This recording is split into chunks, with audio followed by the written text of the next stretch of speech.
doon sa live story ko, kinuha ako ng mama ko. Yun, pinaaral ako ulit. Tapos hanggang nag-college ako. Nung nag-college ako, isa akong member ng Anak Bayan Party List. Yung Anak Bayan Party List, kilala yan sa buong Pilipinas na isang recruiter na magiging NPA.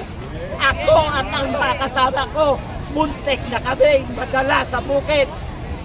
Buti na lang tumakas kami. Kaya yung lahat ng naranasan ko, hindi alam ng pamilya ko. Pero ngayon, pumunta ako dito para gusto kong sabihin na sobrang sakit na naramdaman ko. Dahil pumunta ako dito para ipakita yung suporta ko at pasasalamat ko sa Duterte administration. Kasi si Tatay Digong talaga napaka-idol ko yan. Kasi kung ako lang mabigyan ng pagkakataon maging presidente ng Pilipinas, putang ina, bitin pa ako sa ginawa ni Tatay Digong. Kulang pa yun. Kasi bakit kulang? Nung dati nagmamaniho ako, nung panahon ni Tatay Digong, kahit bukas yung pinto ng jeep, yung cellphone ko nandyan sa gilid ko, pagising ko, makatulog ko, pagising ko, nandyan pa rin. Pero ngayon, simula nung si BBM na namuno sa Pilipinas, anong nangyari? Recorded yan. 2 cellphone ko. May police blotter ako sa Parañaque Police Station. Pagising ko, wala ng cellphone ko. Kaya ganon kasakit. Tapos ang sobra pang pahirap sa amin kasi isa akong TNBS driver. At saka pag nag-process ka ngayon ng PA o may mga transaksyon ka sa LTO at saka LTFRB, makikita nyo lantaran yung sasalubong sa inyo. Sasalubungin kayo yung mga maliliit na buhaya sa labas kasi sila may koneksyon sa loob. So ibig sabihin yung mga buhaya sa labas, pinapakain nila yung pira natin, yung pira namin doon sa mga buhaya na mga malalaking buhaya na nasa loob. Kaya ako, reality to, yung sinasabi ko dito, pinaglaanan ko ng panahon.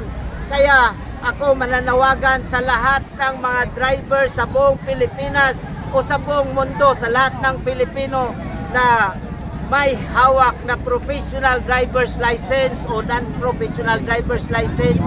Ako'y mula sa puso, nagpapasalamat ako kay Tatay Digong kasi bakit ako bilib sa kanya. Nung sinabi niya na yung driver's license, gawin ko yung 5 years, na-implement agad, naging 10 years pa pag wala kang violation.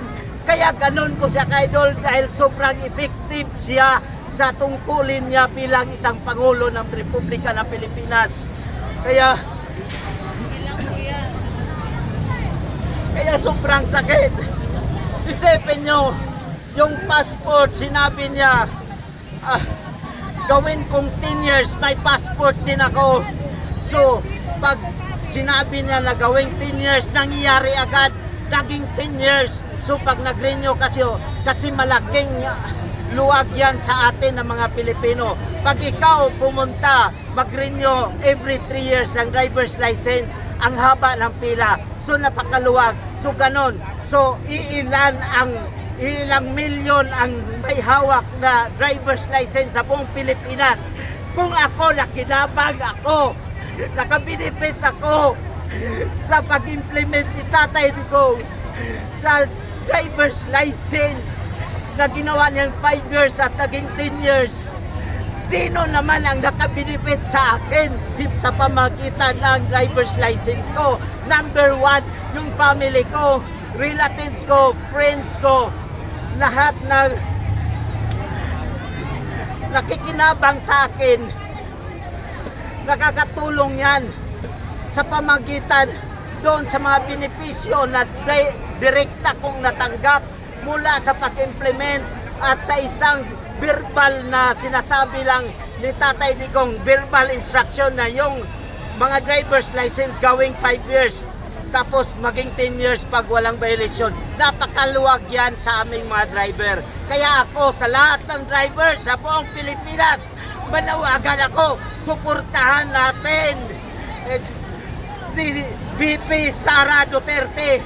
Kasi kahit evaluatin natin sa lahat ng politiko sa buong Pilipinas, wala na tayo ibang mapagkatiwalaan, kundi Duterte lang talaga. Kasi ako, lahat, hindi ako nagsasalita ngayon dito, na lagi na akong nagsasalita. First time ko to pumunta dito. Inom ka muna, kuya. Inom ka muna, kuya. Para maka-ano ka ng konti. Break time, break time. Yes. Duterte.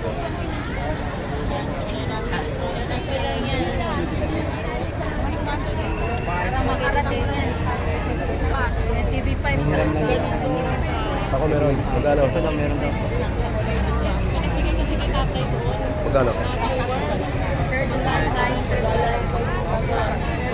Meron daw si ano, si...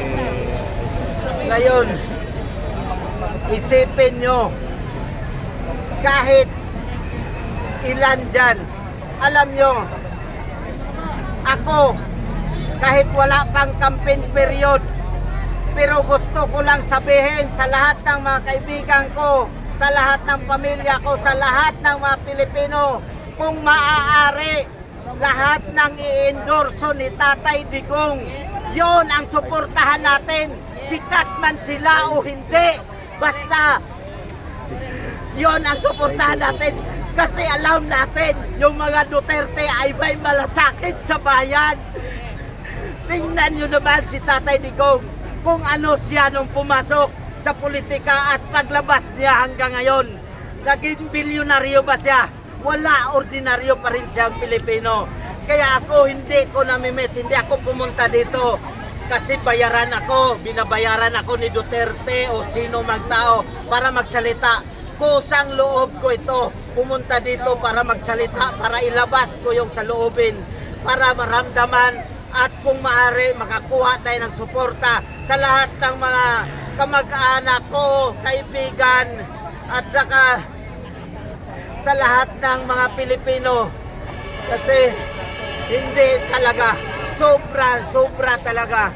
Ako gusto kong sabihin, pero hindi ko pwedeng masabi dito ngayon na yung conversation tungkol sa korupsyon. Kasi wala akong direct na ebidensya. Kasi may mga tao na kinokonek. Kasi nagpa-process ako ng